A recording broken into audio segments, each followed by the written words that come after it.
नमस्कार मंडळी. तर आज आपण बघणार आहोत ब्लाऊजला काज बटन कसे तयार करायचे. तर अगदी सोप्या पद्धतीने मी इथे दाखवले आहे, तुम्ही बघू शकता.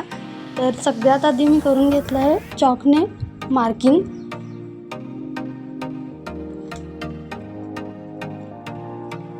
जी बटनपट्टी आणि काजपट्टी आपण केलेलं असतो त्यावरती.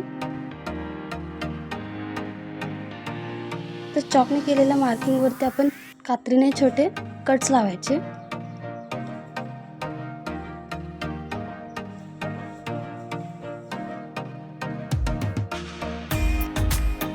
अशा पद्धतीने कट्स करून घ्यायचे. जर अस्तरचं ब्लाऊज असेल तर मागच्या साईडने पण एकदा चेक करायचं की व्यवस्थित कट झाले का.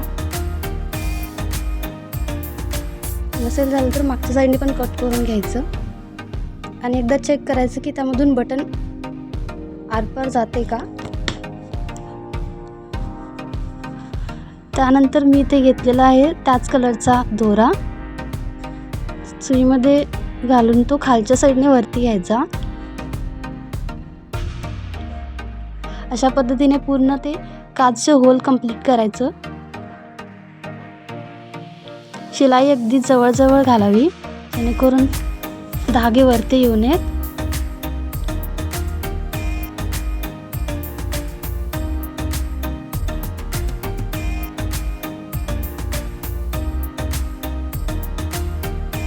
तुम्ही बघू शकता कशा पद्धतीने केलेलं आहे मी हे.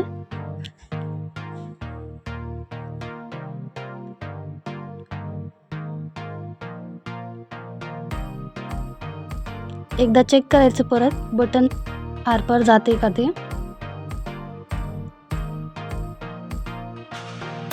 जर जात असेल तर पुढचं होल तयार करण्यासाठी घ्यायचं आणि जर जास्त होल मोठं झालं असेल तर त्याने धाग्याने ॲडजस्ट करायचं.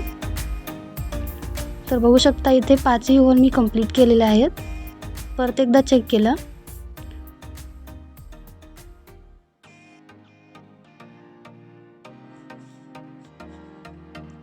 आता बटन लावायचे. तर बटनपट्टीवरती एकदा मार्किंग करून घेतली मी. बटनपट्टीवर सुद्धा आपण चॉकने मार्किंग करून घेतलेली आहे, सेम काजपट्ट्यावरती केली होती तशी. यासाठी बटन लावण्यासाठी आपण डबल धाग्याचा यूज केलेला आहे. इथे वरच्या साईडला बटन ठेवून खालच्या साईडने सुई एंटर करायची.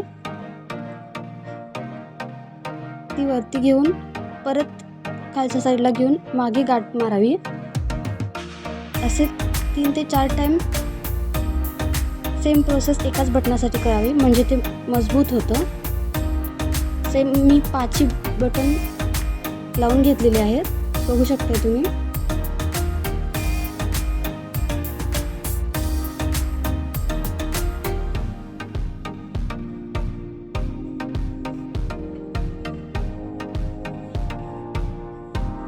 मार्किंग जर गेली असेल तर परत मार्किंग करू शकताय तुम्ही.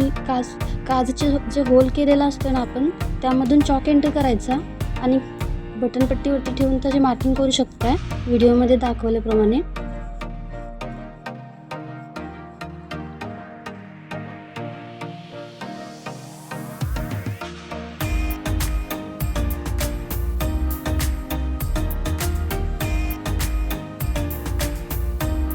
सेम प्रोसेस सगळ्या बटनांसाठी करायची. मागच्या साईडला पण मजबूत असं गाठ मारायचे जेणेकरून ते तुटणार नाही. जसं बटन तयार होईल तसं ते काजमध्ये एकदा घालून बघायचं की परफेक्ट होते का. बघा इथे सगळं तयार केलेलं आहे मी असं. अशा पद्धतीने तुम्ही सुद्धा तुमच्या ब्लाऊजला काज बटन तयार करू शकता अगदी सोप्या पद्धतीने. व्हिडिओ आवडल्यास लाईक करा, शेअर करा, चॅनलला सबस्क्राईब करा. धन्यवाद.